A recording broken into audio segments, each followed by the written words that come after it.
and welcome to another exciting episode of Riding Through the Unknown. I'm your host, Michael, and joining me tonight is a guest who, honestly, if you've been a fan of this show or in the disclosure movement, you recognize him. But I'm going to allow him to introduce himself anyway. He is my third guest of this season, and I was so grateful that he was my third guest of my first season and took a chance and trusted me, and now he's back for another episode. So I'm truly grateful and appreciative.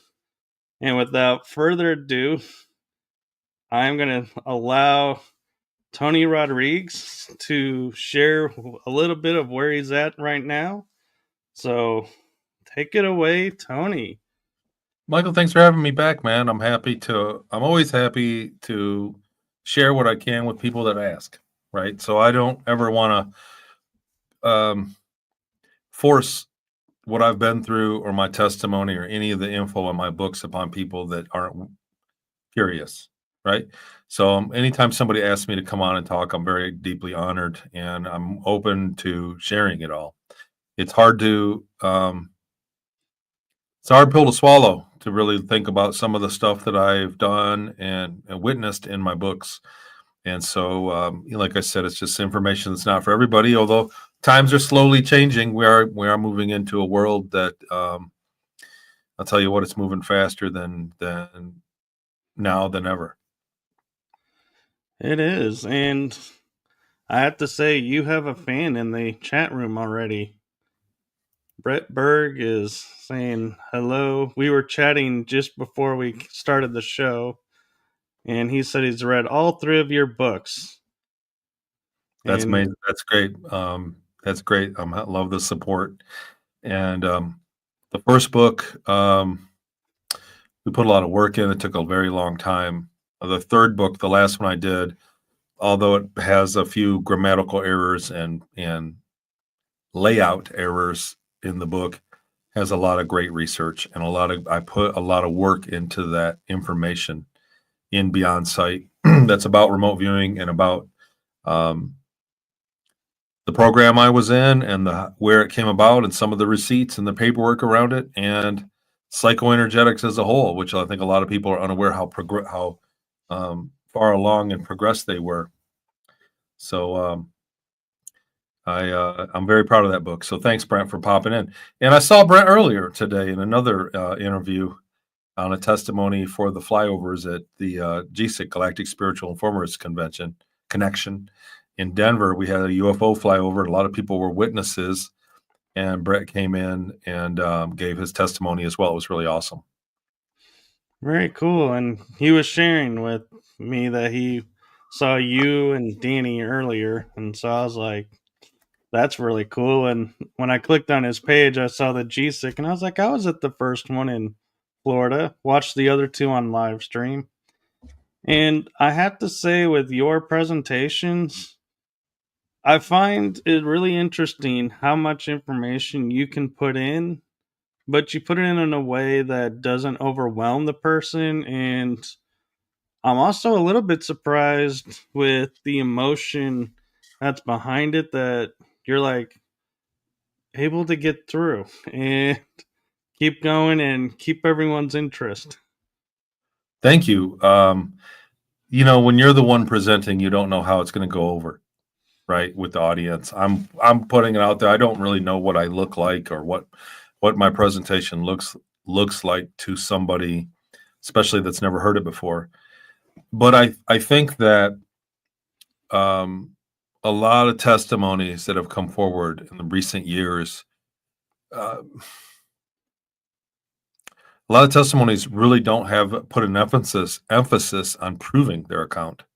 People are just coming out and kind of there's a one-upsmanship, like I saw this and we did this, and people have gotten away from digging up proof before they go on a show, and you really have to have some of your testimony substantiated in some way. Back when we first started talking about disclosure in 2015, 2016, no one would touch you if you didn't have some sort of evidence that you brought forward.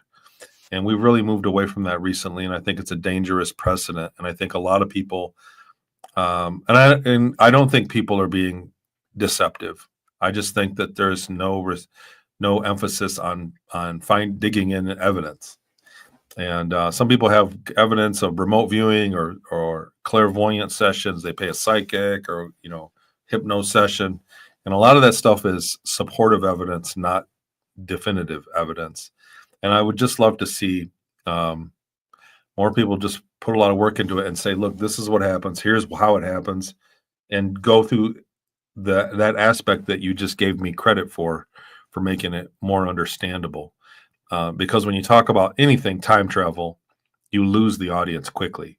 Most people that are not really studied it, that aren't into the information, heart and soul, you lose them very fast. When you talk about, everybody wants to believe aliens already. Everybody kind of in their heart already knows. And but when we talk about the phenomenon of being abducted and kept for a long time and then put back immediately minutes after you left, with time travel and that, you really lose people a lot. And I want people to put more emphasis on that if I could. I've moved on of my book Beyond Sight. I went to Inyokern. I went to one of the places in my abduction in my 20 and back, and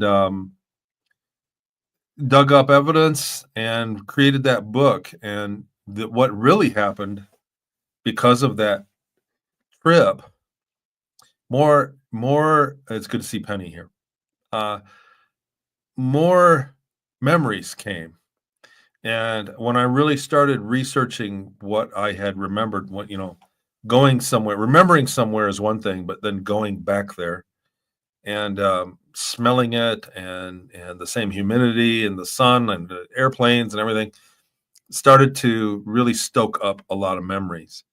And I wrote the book about it. And as I was researching for Beyond Sight, more came, and it really turned into a career, sort of, because now I'm teaching remote viewing full time, and we are branching off into other things with the remote viewing. I did a conference last year that was based on remote viewing information, and I think that there's a long way to go. We're still discovering ways to improve remote viewing, like seriously, and it's been something that's been well established. There are many excellent remote viewers guilds out there, groups and classes you can take. I hear about new ones all the time that have been established for many years, and there's many ways to remote view, but we're still finding techniques that help a lot with the group that I have and with some of the info we have. And so that's where I've gone. And I think that there's a lot of misconceptions around remote viewing versus clairvoyance or channeling or just plain psychic ability. Remote viewing is something different, albeit it's the same science and the same technique to warm up and get into it. The first step of all these things is meditation. And remote viewing is just like a good exercise with its own protocol. So I'm not sure if I'm talking in circles yet. Michael, bail me out. Well, I love how you were commenting that remote viewing is similar, but it's not to all these other gifts that people claim that they have. And I want to backtrack real quick to something that you had pointed out, and that is, finding evidence. And I'm curious, as a possible experiencer myself, how do you go about finding evidence? Because it's not like you can call a number and say, hey, can you show me my file? Can you help me out here? They're going to deny. Some people claim that's possible. And there are organizations there are people that seem to have great information. It's very difficult. A lot of people, so much has been covered, it's hard to bring new information to the community. So it's hard to say, I remember being abducted, and I remember going through this, and this is what I saw, and nobody else saw it, and you can prove it. So many people have come forward with excellent evidence in the last 7 years, 8 years, that it's hard to bring something new. A lot of the disclosure has already happened. So when you talk about the books and the interviews that a lot of people that have been through the phenomenon have already disclosed it's hard to bring something new, and something new is, the best form of evidence, something new that can be sorted out. However, there is overlap. There are ways that testimonies can get out and be validated. So there are many things that, how do I say this? If you were in Vietnam, Michael, and so we're the diaper brigade of Vietnam. I was born when it was ended. You were in Vietnam and I was in Vietnam, and decades later we ran into each other. It's almost unspoken. There are a few things that the details can be faked. You could read books about Vietnam and lie, but not the emotional connection to what happened. So if you came across somebody that knew all the details of being in the war as a soldier and tried to fake their way into it and got into a discussion with somebody that spent a lot of time there, when they got into really deeper aspects of it, it would validate them or disprove them. So if you were somebody that, people that were in a war together see it, even in the military, see it in each other. Be like, I get a feeling you were in the military. Were you in the military? And so it comes out because it leaves a impression on your personality. The space program's no different. There are things that are just not fakeable, and things that are, once you've been through it, you understand. You kind of see it in their eyes, kind of thing. And I'm not saying that that's evidence, or you say, but between the experiencers, it is. For one. For two, there is evidence. I mean, there are things you can look at. Most people have family members or something weird happened in their life, and then you can go back and look at the timeline of your life, when you were taken, what happened in your life, look at when you were put back and what happened in your life, and strange things in between.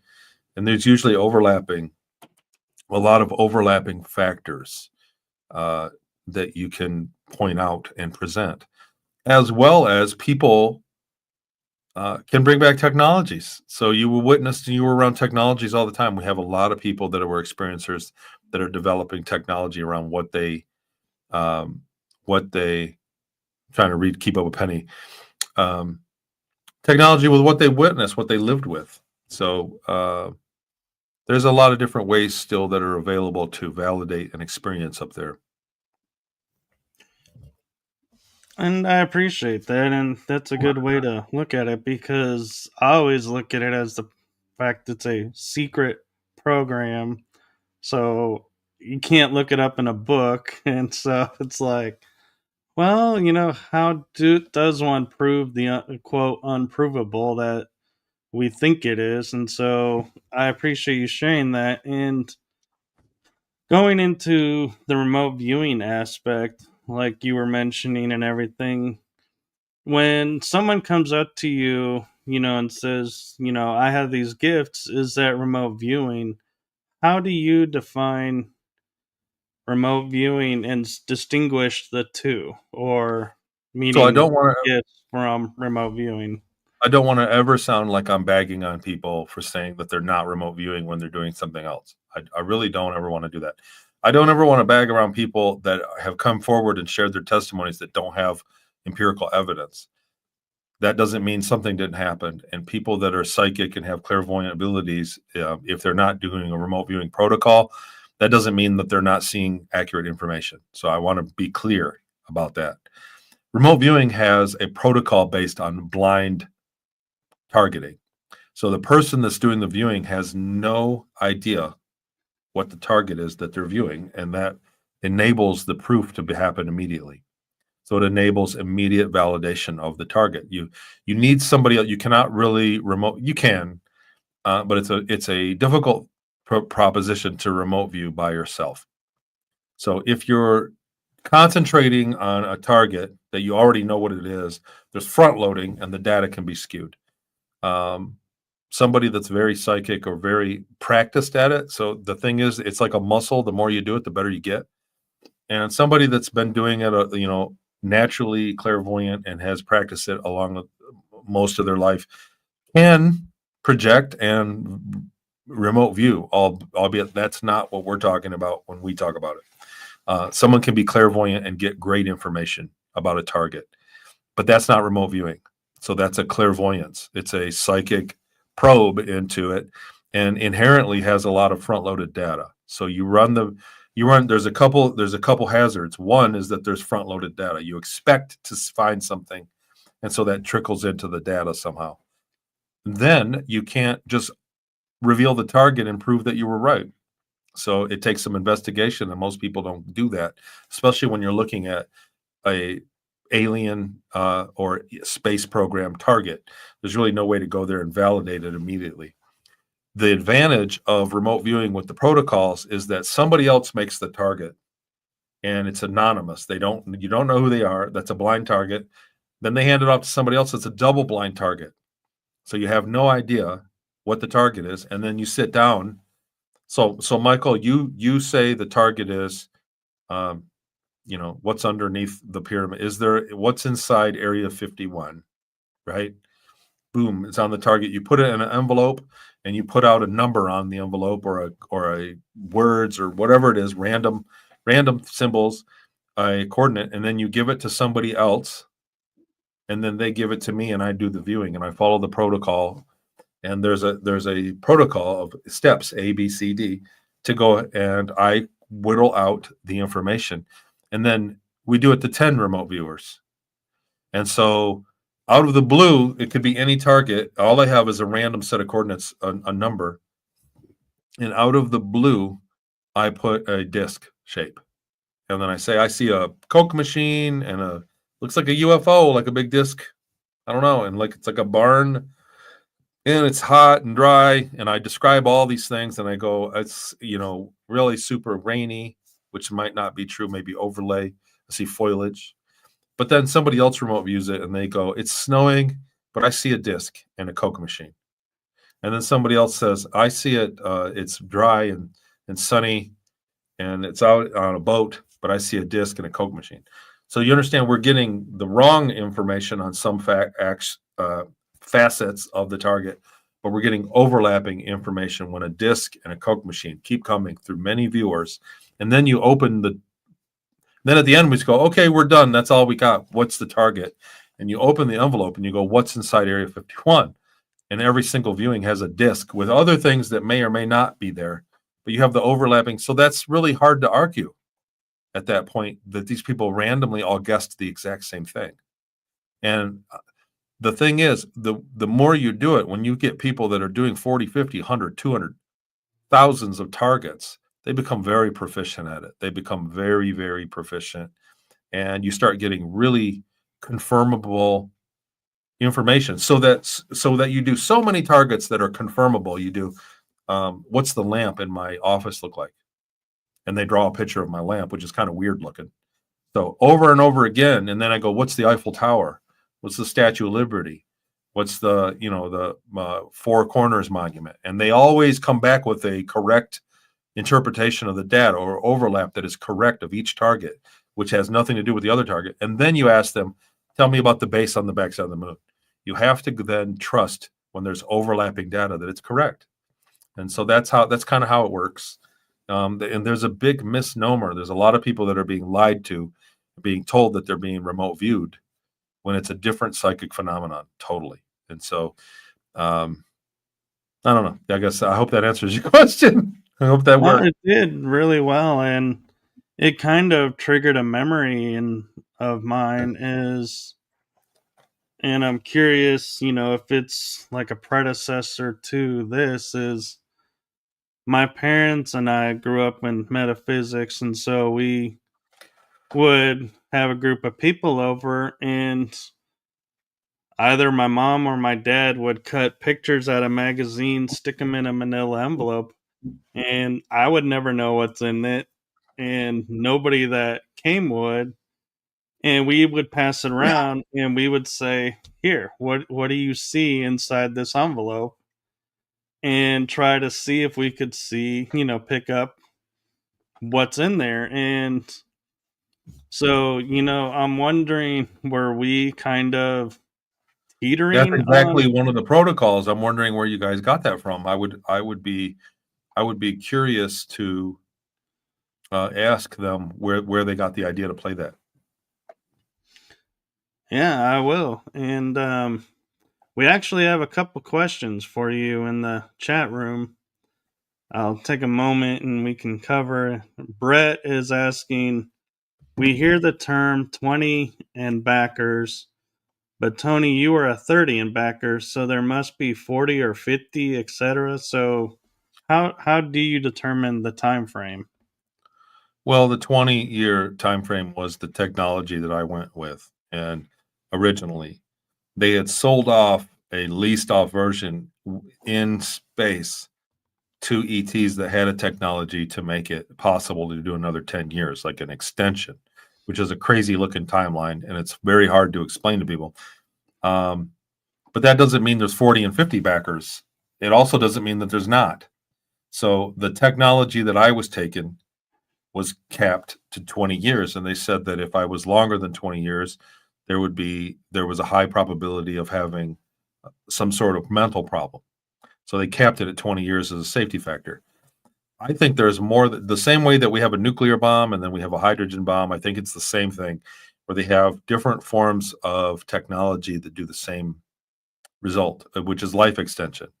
The other thing is that some of it is genetically dependent. So there are genetic markers. Not everybody can go. Not everybody can do it. Only a certain population of people that have the genetics to go can. And some people have the genetics to go multiple times and through different forms of the technology. So what they are, I don't know. To be honest, this is something it's not my forte.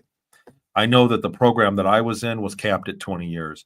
And I know that the subject matter of my second book, Project Star Maker, is based upon the very hardest parts for me to remember was the Ceres colony selling me off to an ET species that put me in a watered down adolescent body so that they could stretch 10 more years.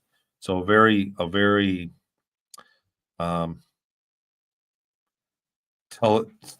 telescopic existence that I went. So 30 and backer, I don't claim it much because I just for the simple, Brett, I'm gonna say this to you directly.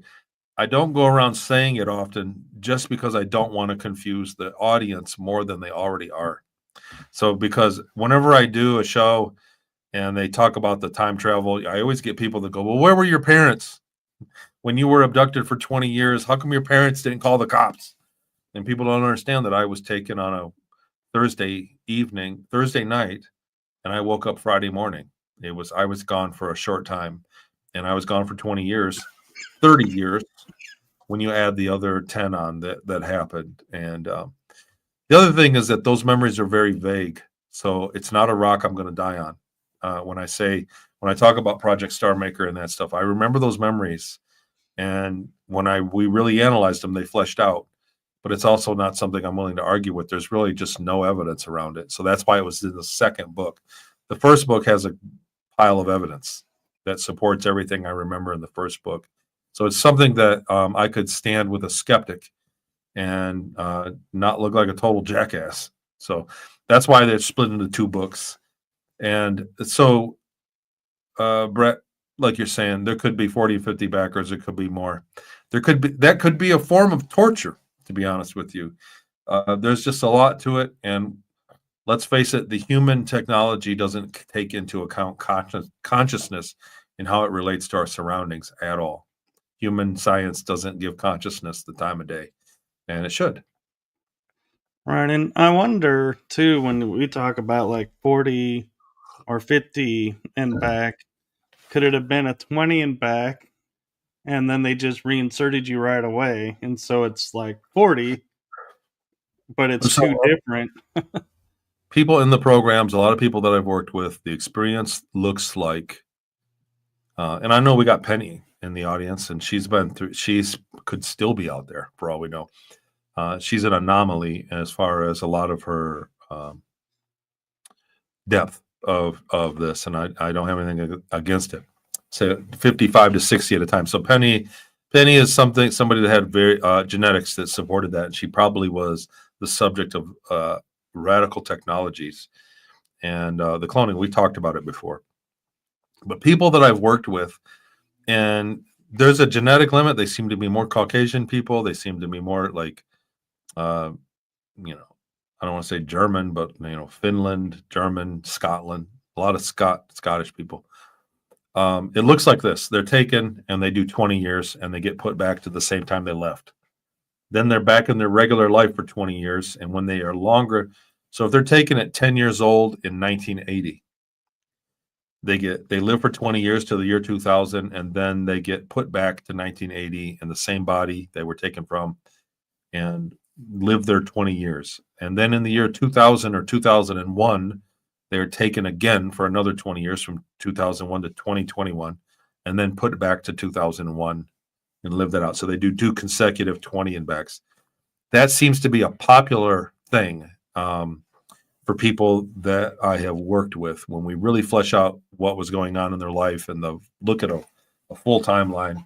It seems to be that is a version of the technology that is prevalent, and it's dependent on their genetics. And the other point of reference point of data I have of that is the William Tompkins book, Selected by Extraterrestrials, where he explained the research and development with the help of Nordic ETs for the NASA, for the Apollo program, that they were trading that technology with them.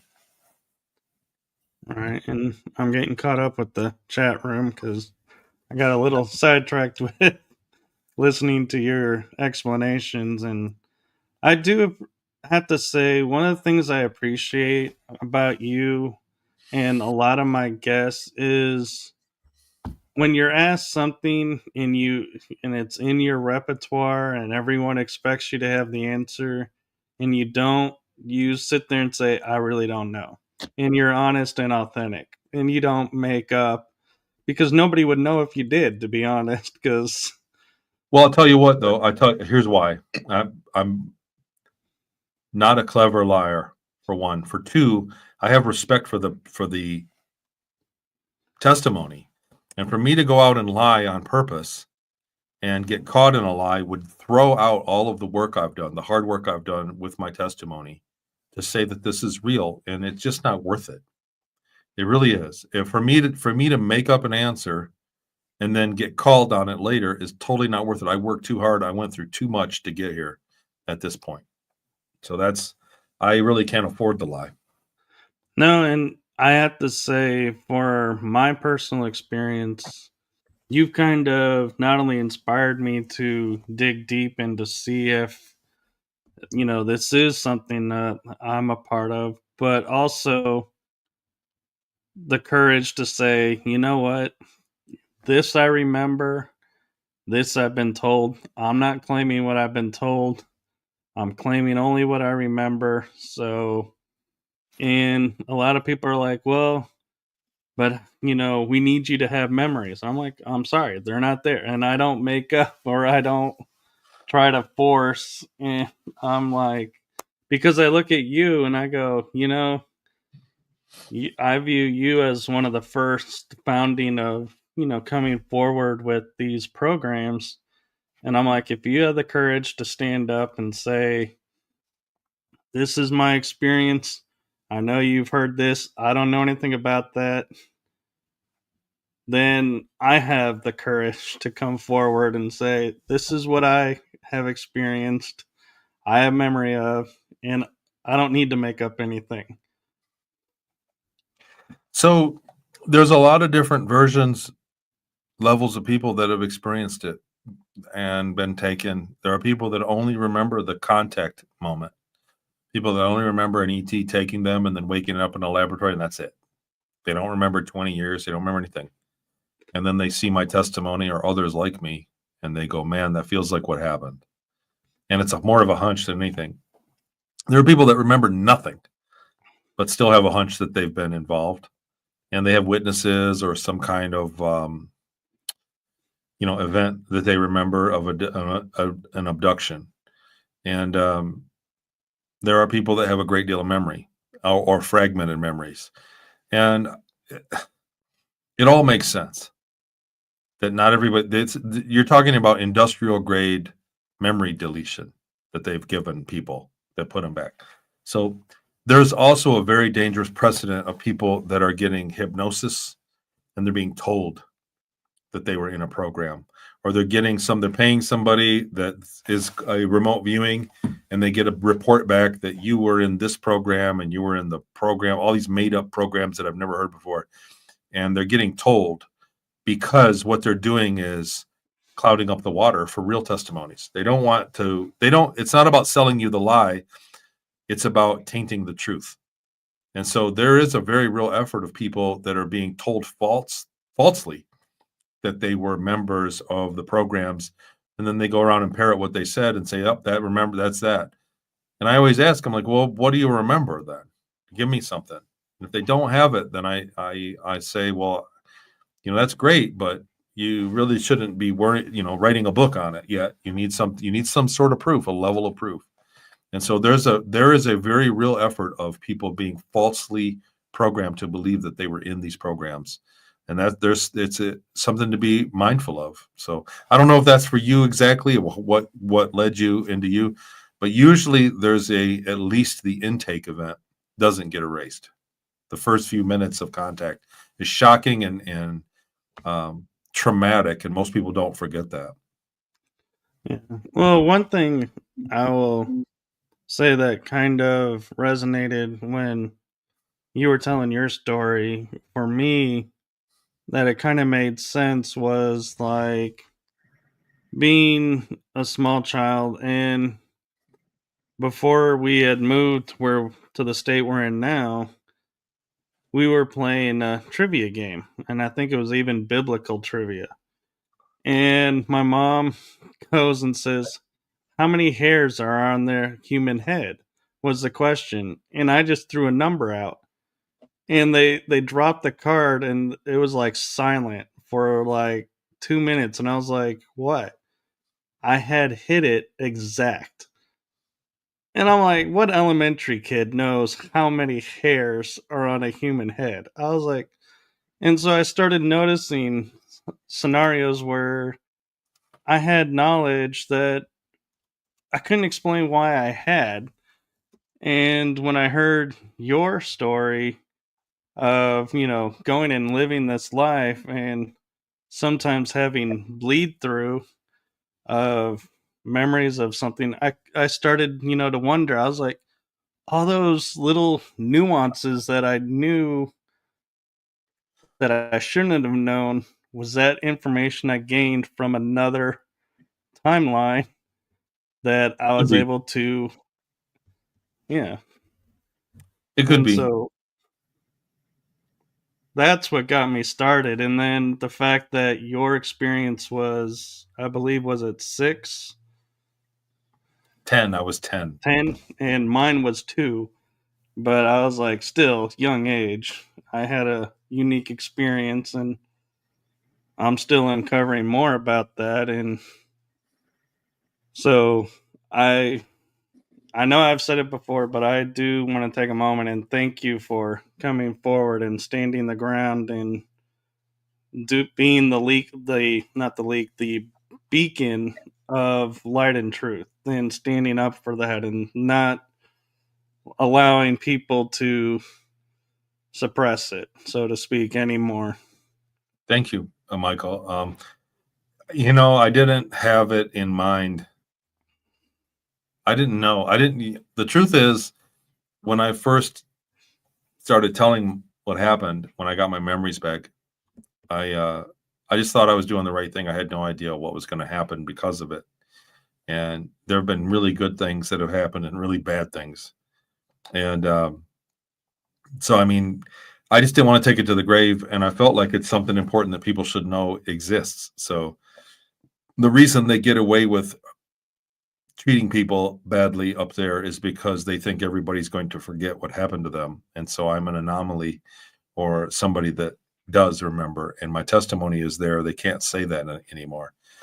So for one, and for two, I just didn't want to take it to the grave, man. I didn't know. I wasn't setting out to do. I sure didn't think I was still going to be talking about it in 2025. I'm coming up on, it's been 10 years. In May, it'll be 10 years since I got my memory back. So I didn't think it was still going to be going this far where it is. Well, happy 10th anniversary. Dude, Whoever would have thought that would be something to celebrate? But we have a question, an interesting one from Gaia Love One. He or she says, "I understand you've had many 20 and back. How far into our future have you gone into that you remember?" So I haven't. So I was gone. So it gets a little confusing, but I was taken in 1982 and I went to the year 2000. And then they put me back in 1982. So 18 years. But I worked for 12 years on ships that were traveling time, skipping little time skips in the day. We'd leave at 8 o'clock in the morning. We'd go for 8 hours and we'd come back at 8 o'clock in the morning.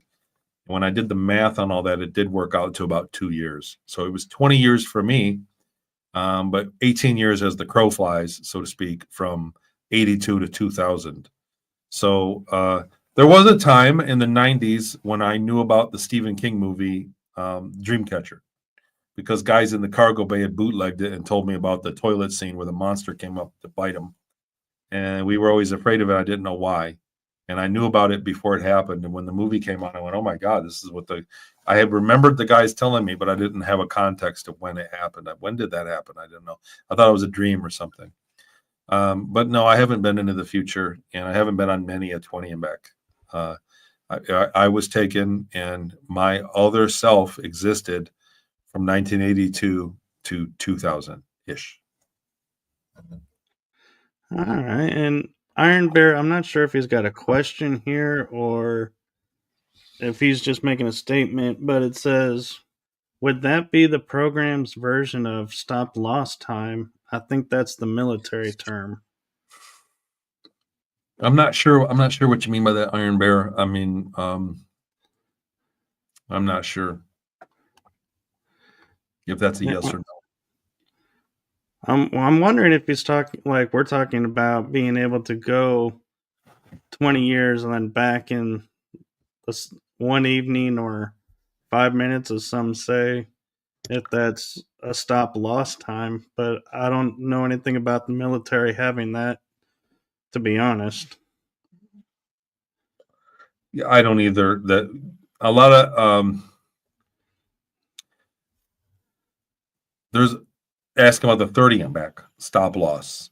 I'm not sure what you mean by stop loss. I agree with Jason Rice that it was called the Career Return Program, and 20 and back is kind of the urban legend name of it, which we've all agreed to call it now. And Secret Space Program is the same. The terms really don't matter when you think about what's happening. So it's a straw man argument when people get caught up over the verbiage of what things are called up there versus the actual point is that they were taking people against their will and working them for 20 years against their will and putting them back under the justification that they wouldn't remember it. You're not going to remember it anyway, so it's okay that we abused you like this. And that's the core of the issue, and it's a real thing. And fortunately, I was blessed with ways to prove my testimony. Many others are blessed with a great deal of proof around their testimonies. And so we can't be brushed aside so easily. And believe me, there's a lot of people out there that really have hammered me skeptically out of that seemed like they had an agenda. They went after it and ignored the truth. And I still get it. I'm sure it's not over yet. And it'd be weird if everybody wasn't skeptical. Right. When you're supposed to be done and they force you back. So it was about halfway through. Let me see if I have this. Does the share screen work? It should. I don't know if I have the slide here that depicts it.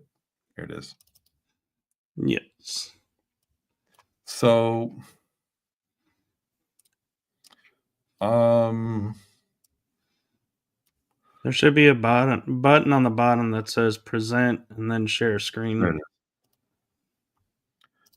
I don't know what I hit yes to. Can you see that? Not yet. So no.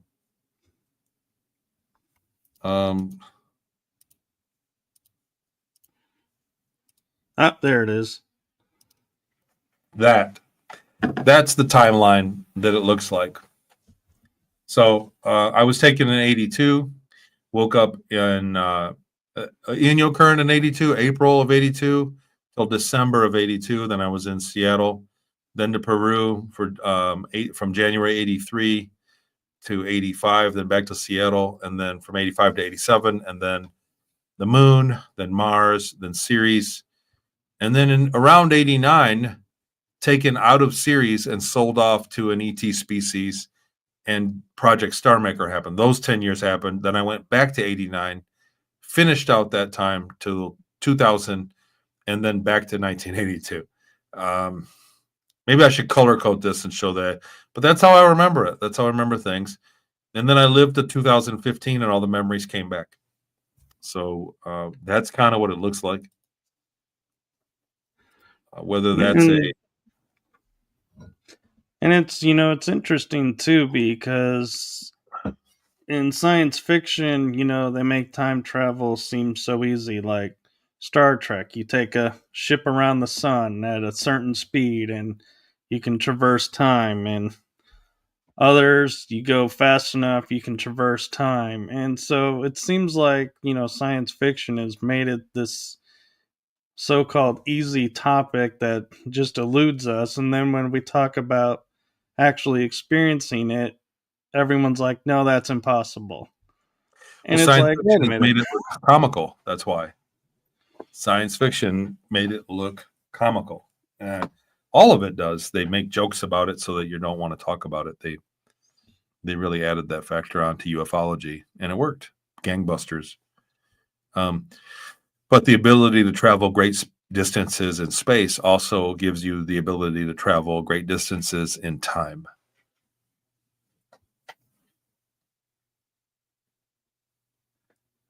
Brett, that'd be awesome. I think you'd play me great. You would look better than me. I want to be one of the old guys in the story. Like, I would do a guest cameo. He said screaming to direct and screenplay. That'd be awesome. It'd be a great show. I think Penny's Testimony would be a great movie as well. There's a lot of people that have come forward that put together a great show. I think that what I went through was actually low tech. Most of my existence up there and the ships I were on were not as advanced as many other ships that are, many other programs that are alive and well up there. For one. For two, I have a linear account, which is ironed out. So I was blessed in that regard. So it would make a good story. And there's a love story in there too. So there's a lot of, and it's a tragic love story, like an opera. So maybe it would be a good story. I think any story that depicted the experience of a 20 and back, a kid waking up the next day going, what happened? I've been gone, and feeling gone for that time would be huge. I think those are coming. It'll happen. I think so too. And talking about, the tragic love story, I find myself asking a lot of people who are in the programs, and they are sharing their experiences and stories of, if you're on a 20 and back and you have a family, so to speak, to accomplish whatever task mission you are on, when you're pulled back, what happens to those people? Do they just cease to exist, or does the timeline continue on and they live out their life without you? And, that's something I thought about, and everyone gives me this strange look, kind of like you're giving me, and going, I've never thought about that. No, I've thought about it. So hold on, let me play this from the beginning. You're taken, and you live the 20 years, and you're wondering if your family lives without you for the 20 years, and then it resets when you go back. I'm meaning, so let's say doing 20 years on Taken, do 20 years on a ship, develop a romance, have a family on the ship, and then the time's up and I'm pulled back. What happens to everybody I was interacting with on the ship and had a family with? So it's the same thing. So imagine it like this. You're living in Detroit, and I take you out of Detroit and put you in Chicago. From 1980 till 2000. And then at the end of your time in 2000, I age regress you and put you back to Detroit the day after you were taken. That family doesn't exist for another 20 years. And they're there. You could go find them. You could go at any minute and go find yourself. You coexist. There isn't a disappearance on one end or the other. I think that in my particular case, and in many cases, I think that they took me and cloned me. So it was a clone, and they took, by some exotic means of technology, a measure of my consciousness out of me and put it in the clone to drive it. So that both the clone and I, those 20 years, were lesser mentally, which, looking back on my life from 10 till 30 till 28, fits the bill. So, and then when it's over, your consciousness comes back to you after the end of 20 years via whatever means. And I kind of got my act together. And I find that kind of experience is in a lot of people that come to me with the same testimony. And so I think that's kind of how it works. I think it's a cloning. So the clone essentially dies. Your family in Chicago is there less their dad, or their, you know what I'm saying, less their Right. man. And they just keep going. So there's no magical other timeline that suddenly exists or doesn't exist. It's the timeline that we're in, and they're using your consciousness to inhabit other real estate in this timeline.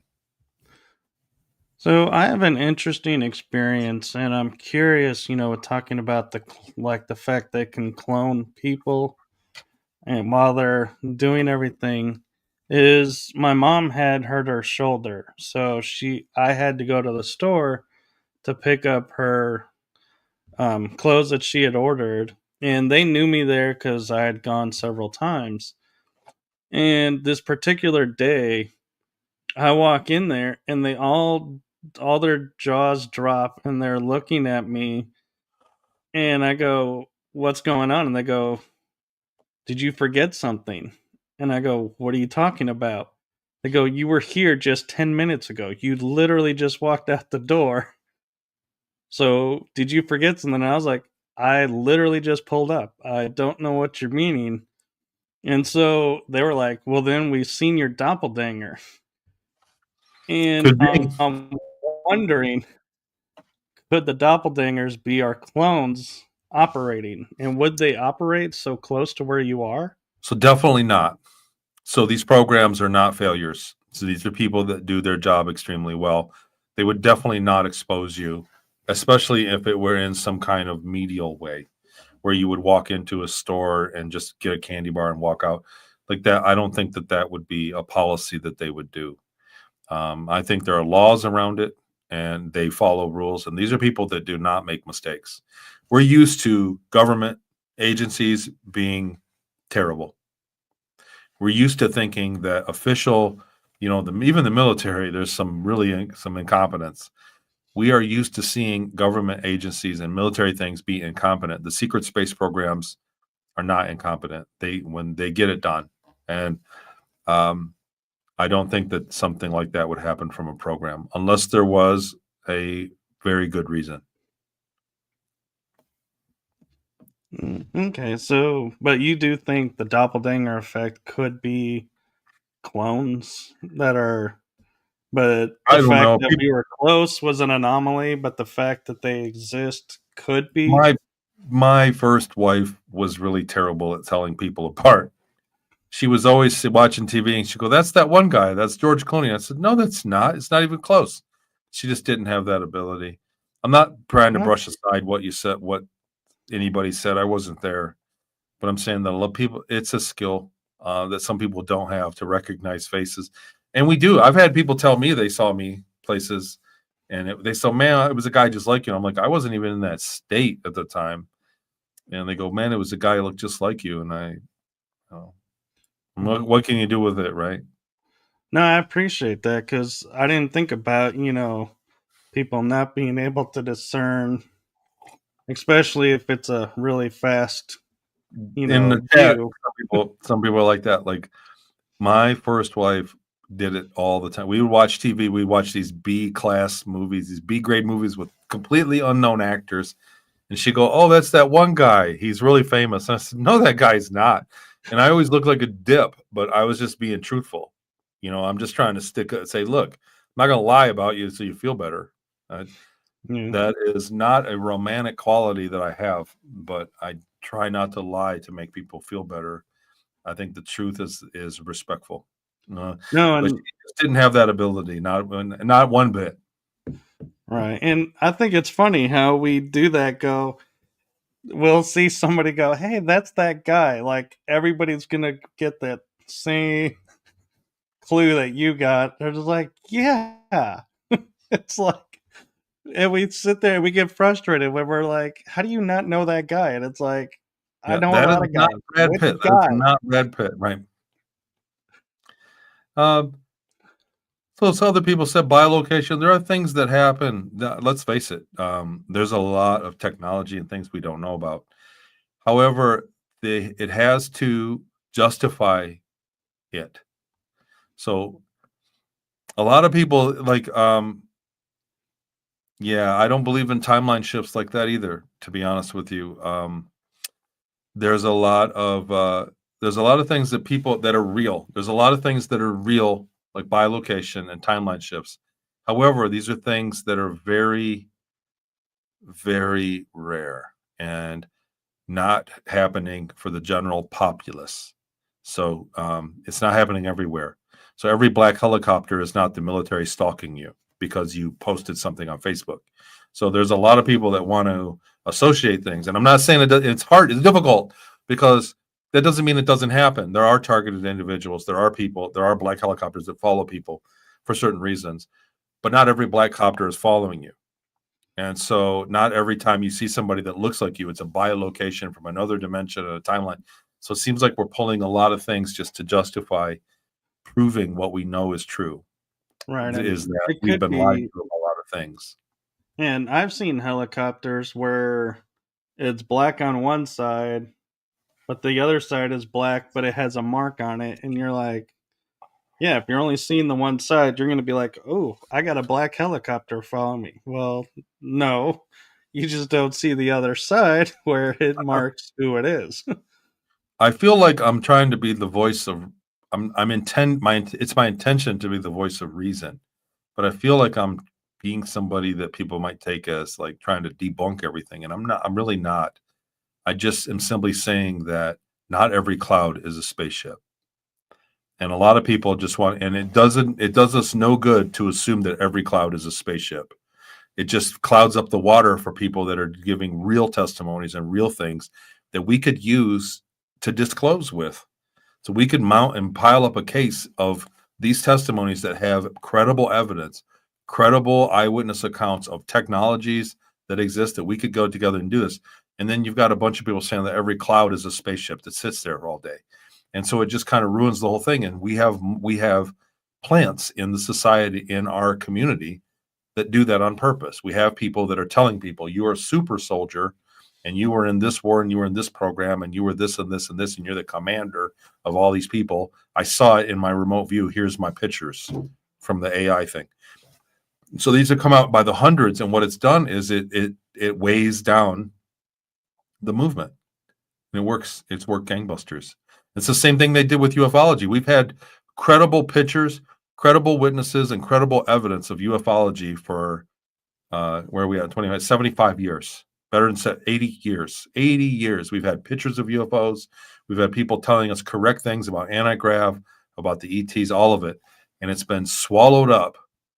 It's been the needle has been buried in a pile of needles of testimonies that they generated that were BS. And so it works really good. No, and I appreciate how you do it because being a paranormal investigator, I would do everything like I thought I was supposed to. But, I was like, is this, really evidence? I don't really know. I can't explain what this is. And so one day I reached out to another paranormal investigator and I said, I was able to duplicate one aspect, but not the whole experience. You know, and so what do you make of this? And his response actually was the fact that you tried to prove everything makes you a true paranormal investigator. And so I kind of felt validated in that moment of, wow, this person who's been in the field for a long time sees this. But yeah, it's like I agree with you. Is if you can disprove it, don't claim it. You gotta, and if you can duplicate it, chances are it's not something to go and hang your hat on. And I different I field. I say it all the time that there's no way I would be sit here and talk in public about people if I didn't have something that was unexplainable to back me up. I would not have done. I would not go in front of a crowd of people and tell this story that's painful for most people to listen to if I didn't have evidence. And that's just where we're at in the world today. They're going to give us a disclosure. I mean, we're about to have a really funny. We're going to have a really nutty year or two in front of us, and there's going to be some disclosures. We're going to get some things. They're talking about going to Mars. They're going to be some surprises along the way. So we are going to get a disclosure, but my testimony, Penny's testimony, other testimonies are going to be inconvenient for them. So they're going to have to debunk us or attack us in some way or admit it, which I think is the high ground. Just admit it that, in the history, people were abused by certain ET groups. That's it. And move on. We move on. But until then, they are clouding up the water. Definitely. Right. And Iron Bear is asking, I don't know if you've ever seen the Netflix movie Rebel Moon. He's wanting to know if your memories are close to that movie. I don't think I've seen it, to be honest with you. I haven't watched it. So I wouldn't know. And I would ask if somebody like Brett, who read my books, might have seen that show and he could lend a hand. But I haven't seen that. I went on a personal note, I went for a couple years without Netflix. I lost Netflix in the divorce, put it that way. Well, I don't have Netflix myself, so I can't help you out with the show. When I heard a certain group took over and the programming started going more in a weird direction, I was like, nope, I'm done. I'm out. I'm curious to watch it too, Brent.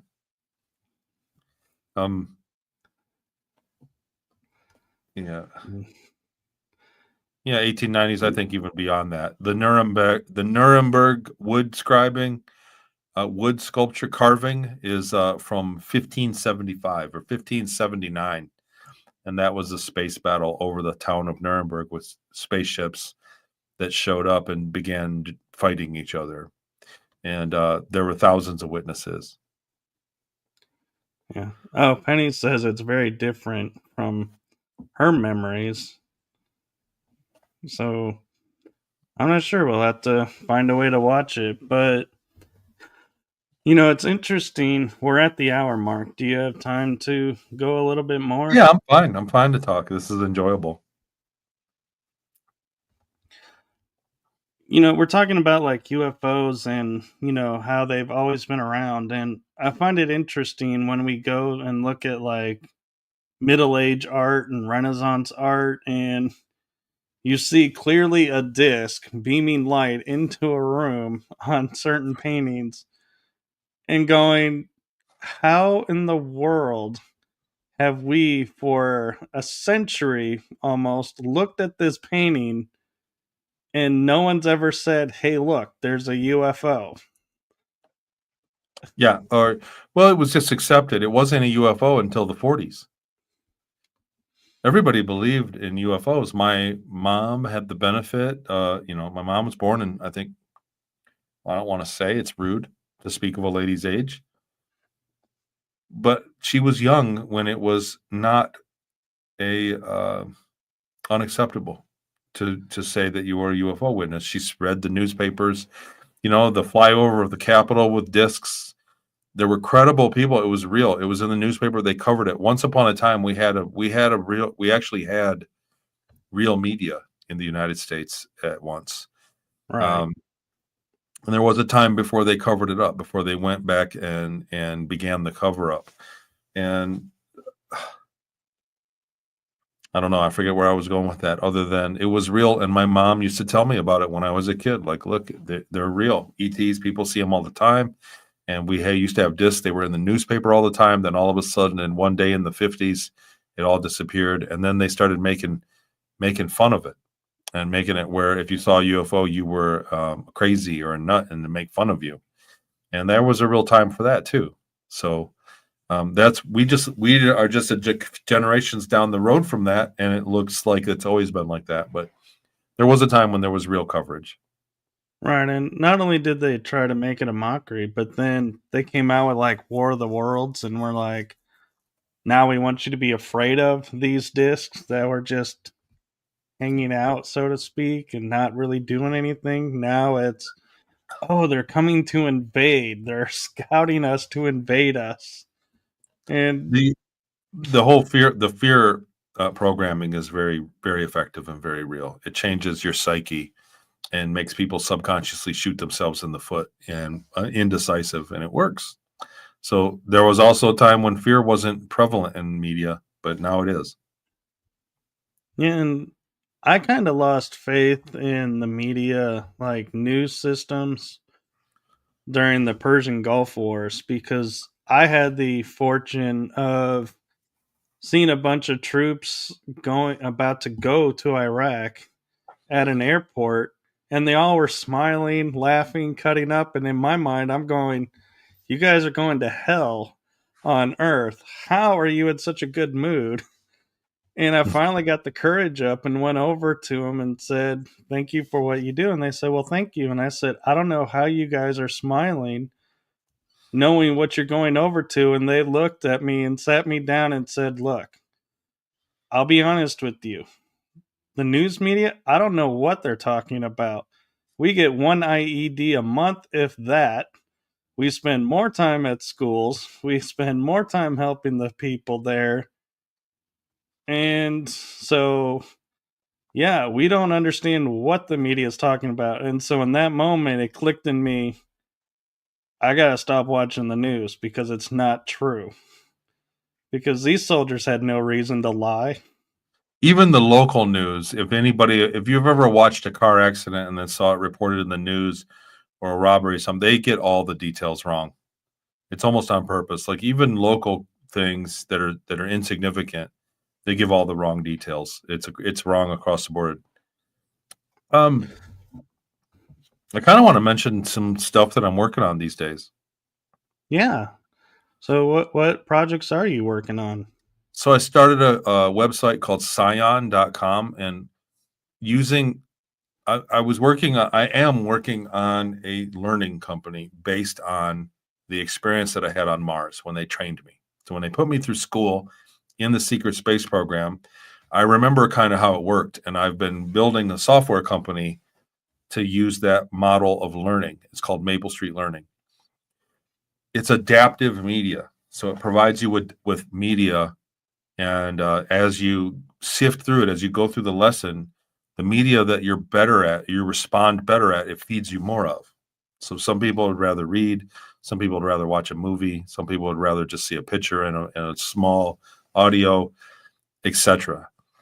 I started researching and buying software to build the audio portions of it, and I remember that early on when I was going to the school, that the first few minutes I used to have to listen to a binaural. The sound of a binaural, and I remembered it. I also listened to binaurals in the 20 and back in InyoCurrent. And so it always stayed in my memory.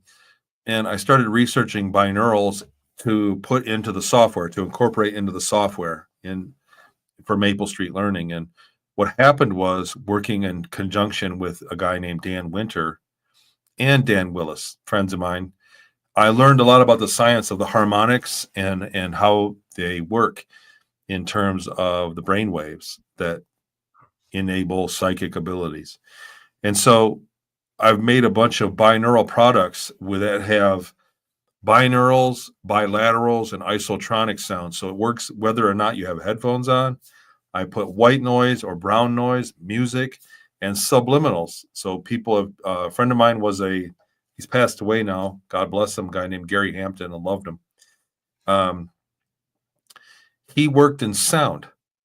He did 30 years of sound. He was the sound man he made commercials. He did for I think the Dallas baseball team. Was it the Rangers? I forget. Yes, Texas Rangers. The Texas Rangers. He was the sound guy for them for like a decade. And he told me how subliminals work and how to do them, and gave me sound information. He gave me some sound advice. So I baked all these things into products, and I thought I'm going to make a motivational one so I can motivate myself and get some of the stuff done. And I made a binaural. I used AI to get the right brain waves, and then the Dan Winters cascade, and some other sequences in there to get the right carrier wave and the right binaural and bilaterals. And they're amazing. And so I started a website called scion.com, and they're selling. People love them.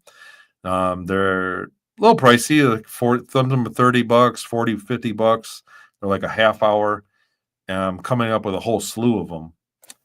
No, it's PSIION. So 2 I's. PSIION. And that's my website. I'm also going to have Obelisk. That's it. So then researching for my book Beyond Sight about psychoenergetic monuments, I found that obelisks were all arranged. Can I do a let me see if I can find it first.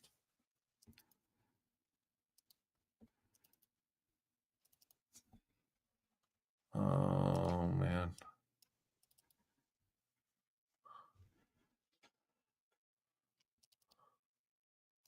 I'm trying to find these, and yes, if I can do a screen share again. Yes, Let me do that. Go through. Yeah, I'll do it again. I want to show you guys these slides because this was something I discovered in my book. I was looking into the science and the history of remote viewing, and I came across psychoenergetic monuments. Present, share screen, entire screen. There we go. So this is the Hamdel Labs. Here's Astana, Kazakhstan. So we have a quartz monument here, 0.72 miles from the water, with a pyramid right around the third mark. And then right here we have this bidirect tower. It's at 0.72 miles to this area, the presidential palace, and to a water fountain on this end. Okay, big deal. Hamdel, New Jersey. This grounds was designed by the guy that made the St. Louis Arch, the same architect. Inside this tower, there's a quartz statue down here, and it's 0.72 miles to a water fountain right through the Bell Labs. And then you got this at the same distance, about a third of the way. Florence, Italy has the Boboli Gardens, well renowned for their water quality and their award-winning wine. Marcel Vogel did a Vogel experiment by charging water with a quartz crystal with a 60-degree terminus, the same as this obelisk that was taken from ancient Karnak. The same array with the PD Palace as the Karnak Temple. Here's the obelisk and a downhill array, 0.72 miles to where the water aerates on a waterfall right here into the river. Paris, France, the Eiffel Tower, it's the same thing. Distance from the military academy here, 0.72 miles. Luxor, Egypt, here's the original one. There's an array. These are quartz sandstone. There were 2 obelisks here. There were many here. There's also a 0.72 mile distance from a pond up here to the sacred pond. It's the same thing to the Nile, 0.72 miles. Another one in Paris, France, from the other obelisk that was taken from Karnak. And there's also another array up here from a mausoleum or something. Same thing. St. Louis, Missouri, 0.72 miles. There's also a pyramid structure, 0.72 miles in, going to the Mississippi River. And then here's the Vatican to the Tiber River. Again, a obelisk taken from Karnak, 0.72 miles from the Basilica, right here, about a third of the same distance into the way, with an array of quartz statues that create an array. and then 0.72 miles to where the water aerates the same way as in Florence by the Tiber River. Washington, D.C., it's another obelisk, 0.72 miles through the reflecting pool. The construction of it was held up for decades, so they got the right amount of quartz into the material. I think that's it. So I'm curious, have you ever been to the Bicentennial Mall in Nashville? no. Is it the same thing? I don't know if it's 0.72 miles, but it's a base and it stands in front of like their Capitol building and everything. But as you walk up, it's kind of layered and there's like a dividing line. And when you reach the end, there's the symbols of the three stars of Tennessee. And the layout of it, my friend William Henry says it lines up with the chakras. And so it's like you're going through an energetic shift. And what caught my attention as you're talking about these obelisks is it has an obsidian ball that's like the globe etched in it, and it's on water. So you can go up and spin it freestyle. And it's like a really cool experience, and it's a very energetic spot. But I'm wondering if it lines up with. Oh yeah, wow, that's an array there. Well, let's see. Let me measure it. I'm looking at it on Google Earth. No, it's very short. It's only 0.3 of a mile, and there isn't a main. Usually, there's a main obelisk or a pillar that's made out of quartz that has a quartz content. So, I want to get on to what I did with this is I looked at the content of these obelisks that were because they were all taken from the same quarry in Egypt, the Aswan quarry. So it was the red granite and had a high quartz content, the same like the Vogel crystal. It also had a content of a bunch of other materials. And I built one. I used epoxy and I used crushed quartz and other materials that are just like the Egyptian obelisk, and hooked it up to a piezo pickup under the advice of Dan Winter with the harmonics of the binaurals and the bilaterals that I created. And we are getting tremendous results. I'm building an array. I built one today, and I'm waiting on parts to come in the mail. I'm going to be offering these obelisks for sale with the harmonics that help. We use them while we remote view. They seem to help. They seem to be better at remote viewing. There's a healing harmonic in the 50 range that Dan Winter says that his firecrystal.com, which is an existing product, and Dan Willis has his crystal. It's a frill generating device, which is open source. But Dan says that harmonic can cause cellular negentropy or healing. And so I ran that through my obelisk and I slept by it for a few nights, and I'll be damned if things that have been bothering me for a long time went away. So I will be putting this out as I continue forward with these products. With this research. We're hoping to offer products because it's made out of epoxy. It's a little pricey to build them, but it's not too bad. And with the right harmonics, you can listen to the binaural, and essentially it's creating a piezo static electricity in the same exact harmonic range. So when you're listening to a binaural, let's say you're listening to one of a theta, so that you can meditate or do a remote viewing or clairvoyant, whatever session you want to do, you're listening to the binaural. You can also broadcast it in via static electricity of piezo directly into your body, and it increases the effect of it. And that's the research I've done so far, and I'm very happy with how far it's come. And I'll be putting out, and it's going to be offered. So Scion, that website's only like a week old. I've been selling those binaurals on my Patreon for a month now, and making them. There's only like 3 or 4 on there. We've got 14 of them drawn up. They're in pieces that I'll assemble over the coming months and add them on that website. But the obelisks are also going to get added on there with the electronics that can broadcast. And I'm waiting until I get an array built and a proper one wired up. And I use a trimeter. The results are measurable with a trimeter. You can literally see the electricity and the distance of it, and set another obelisk next to it and it broadcasts it, and you can see that as well. So I'll be making videos, and those will all be on that website, and I'll start putting them on social media as well when they happen. Okay, and Kits Lahell is asking, do you think they've already trademarked Mind Control Yourself Thin that would sell well? So exactly, there is a weight loss one. I'm going to make a weight loss one and a quit smoking. I have a motivational one, a health one, a successful mindset, and a protection one that I just finished. And these are, look, they use this technology against us. If you think that the Super Bowl commercials are just selling you the product, think again.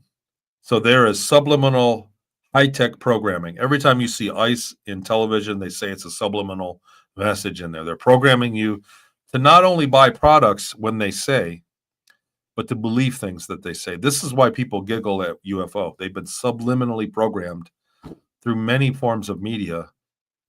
Your subconscious mind giggles at it. So it's hard to have that's why they didn't change the definition of UFO. They just rebranded it UAP because they already spent billions of dollars programming you to demonize the thought of a UFO. And so that's what they do. So why not use the technology, the same a crude version of the same technology to make yourself better, to solve some of your personal problems? And that's what I'm trying to do. I think it's a banging idea for a company and for a website to make some money on the side, and I'm going for it. So, and I'm working on my next book, which is going to be a compilation of people that I've worked with and testimonies that I've worked with in the past to tell kind of a tell-all, let people know what I've learned from people that have come to me and shared their story with me. So I want to compile all that info together, and I'm working on that. That'll be my fourth book. Wow, you are just hitting the pavement. Can't sit still, man. And I've been fortunate with my remote viewing courses and with the books to make enough money to do this full time. Not that I'm wealthy by any means, but it pays the bills. My Patreon, I'm in there 5-6 meetings a week teaching people. I've got 4 remote viewing groups with 10 to 12 people in each group, and we teach them from beginning to advanced. I'm working on a 5th group, which is advanced remote viewing and monitored sessions. I was the first one to disclose remote viewing blocking techniques and countermeasures. We work on those and advanced remote viewing techniques. So there's enough there to go around, and then that with the books that I've let out already, which is not a ton of money, but it's a little trickle of money with the Patreon. It's keeping me alive, and it's given me time to research and do these things and work on the next book and the next, and then last year I was on the road quite a bit. I'm not going to do it this much this year, but I've got some pretty big shows, talking engagements this year lined up. Very proud of that. I'm very fortunate to have been invited to. And, today people want to hear my story. Tomorrow I'll be chopped liver. It'll be somebody else. And that's the way it is. And so I'm very fortunate and honored to be here on your show and to be invited. And for anybody like Brett who read my book, it's a great honor. A lot of people have just everybody's got a book in them. I think everybody's got a book in them, and not everybody gets to tell it. So I'm very honored to be here.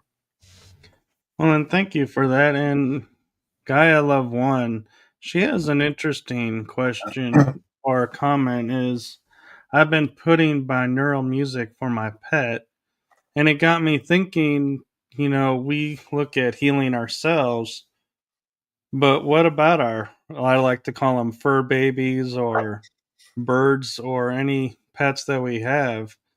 Does it affect them, and do they have positive results as well, or? I don't know. I haven't read any studies of it. I don't see why not. They do have hemispheres, but I don't think. I think their brain physiology is different, and I'm not sure exactly how it works. I don't see why not. It should have some form of an effect, a bilateral especially, so where you don't need to put headphones on them. A binaural that you're playing through a speaker will do nothing. So it needs to be a bilateral sound if you're playing it through a speaker. Otherwise, a binaural, it has to have headphones. It has to be in each individual ear. So if you want to play a binaural for your pet, you may look for a bilateral sound. That would have better results. And give your pet and see. I'll bet it would calm them down. So when you hit the right frequency in making these, it sounds okay. You're like, it sounds okay. And you come down the frequency and you go down the scale. There are harmonics that are just right, that are tuned to charge collapse, to the Planck distance, as Dan Winter would say.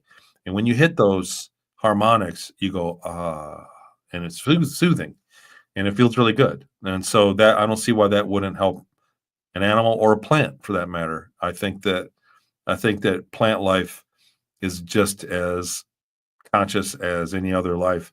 It experiences time in a different way, so we don't notice it. We think they're not doing anything, when really they just age very, very, very slowly. Right, look at a tree. I mean, it takes hundreds of years to get tall where we get tall. And, it always amazes me when we look at babies to what we become, and we know our bones are growing and being stretched, but we never feel it. And I find that kind of interesting because when you hear of like something being stretched, it's like you're like, ow. But yet we've been stretched and Well, we very never said slowly. ow. Yeah. So you get growing pains here and there, but yeah, it happens in a slow process. You don't watch it. You don't notice somebody growing up unless you're away from them for a long time, and then you come back. You go, "Whoa, you've grown." But if you're living with them, you don't really watch it happens. It happens very slowly. Plants are the same way. Plants live their day-to-day life in 3 days or 4 days for them. So they're conscious. Plants, there are experiments. They know who's picking them. They don't enjoy having their roots pulled out. They don't enjoy being consumed. It's life. Life is the same.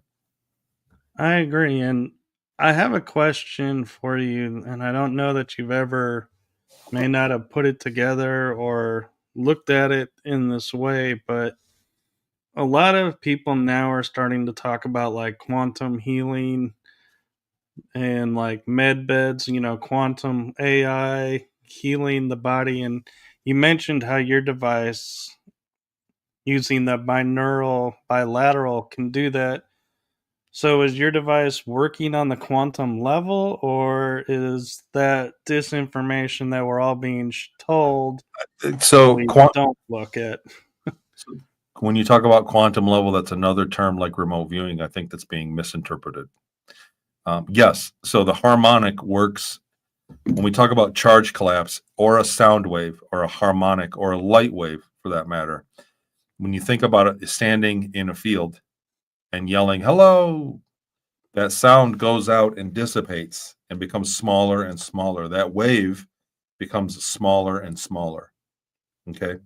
So charge does the same thing. In fact, you are sitting on a chair that's made of charged particles. So molecules are grouped together of electrons and protons and neurons, and those are grouped together from protons. And protons are nothing more than perturbations of charge of the ether or the unified field. So everything is made out of merely charge. All of it. It's just an electrical charge. And it's held together by the electromagnetic waves that the charge creates. So electromagnetism, and it creates a fractal. So that sound wave that you make, if you go, "I hate you," that sound wave will dissipate and not follow the fractal down. It's out of tune. And if you go, "I love you," and I'm using these as hypothetical examples, if it's in tune with the fractal of the universe, it will go all the way down, like spiral down by increments of the golden mean, golden ratio, and arrive exactly at the Planck distance. And if it does that, it goes outside of time space and accesses what some people call the universal mind, the Akashic record, outside of time space, the absolute infinity, many different names for it. But you can communicate, and that's how remote viewing works. There's only 2 brainwave states that we know. The math does this. The math does charge. Brainwaves do charge collapse by the golden mean, all the way down to the Planck, and those are the ones that yield the most information in remote viewing, and that is bliss or peace, neutral.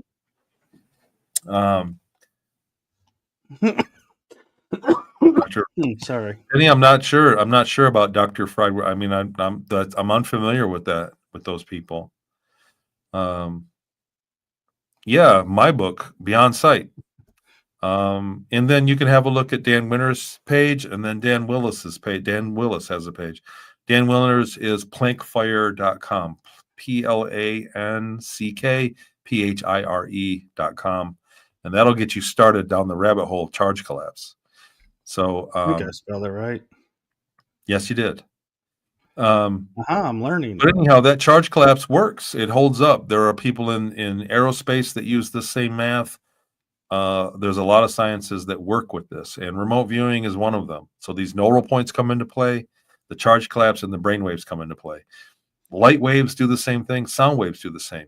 And so those are the harmonics that I'm using on the obelisks and in my binaurals. I'm using only the harmonics that can go down to the plank as they collapse. And so there's a very soothing sound to it. And when the time that I've played the harmonic through the obelisk, I've had major physical problems go away.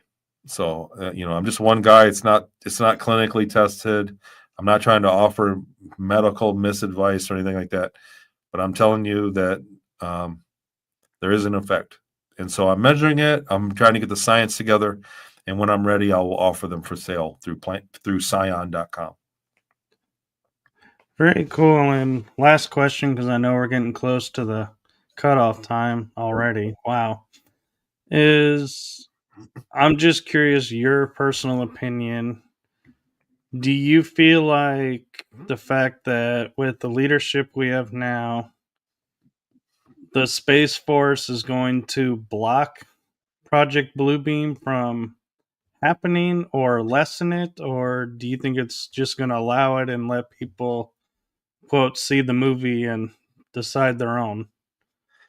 Tell you the truth, I have no insight on what their plans are going to be. We can only look at what's happened on the surface, and it seems there's been a struggle for America, and recently America has regained top position. So as far as what they're going to do, a fake alien invasion or Project Bluebeam or some other thing, I really don't know. It's my hunch that they're going to explore the moon and go to Mars, and on one of those trips, they're going to find something that proves life is out there, intelligent life is out there, and then all of a sudden, intelligent life will say, "Oh, you found us, you proved it, you finally made it. Now you can join us." And they'll start with their fresh pack of lies, and everybody will become an expert overnight, and that'll be the beginning of mankind growing up and being part of the galactic community. And so it's a good thing, no matter how it works out. Well, good. And so thank you for your time and thank you for coming back. And hopefully, we'll get you back again on another episode. I'd love to, Michael, anytime. All right. And for everyone that's been in the chat room, thank you for watching and participating. And I can't begin to thank Tony and everyone that shares the stage with him and comes forward and shares their experiences. Much love to you guys and much support to you guys, and keep doing what you're doing. Don't let yourself get discouraged, because we're back. We're behind you. I just want to say to Brent and Penny and you guys in the chat, thanks for coming out and with the great questions. Great to see you guys. And ditto what you said, Michael. Keep up the great work. Thank you. And with that, we are going to say good night. So have a good one, everyone, and we'll see you on the next episode.